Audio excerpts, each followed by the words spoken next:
ॐ श्रीमात्रे नमः।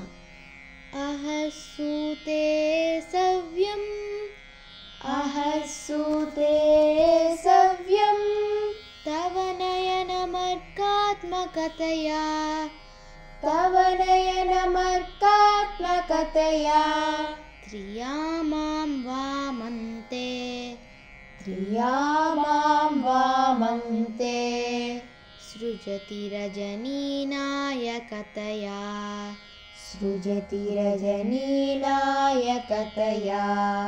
तृतीया ते दृष्टिः तृतीया ते दृष्टिः दरदलितहेमाम्बुजरुचिः दरदलितहेमाम्बुजरुचिः समादत्ते सन्ध्यां समाधत्ते सन्ध्यां दिवसनिसयोरन्तरचरीं दिवसनिसयोरन्तरचरीम् अहसूते सव्यं तव नयनमर्कात्मकतया त्रिया मां वामन्ते सृजति रजनीनायकतया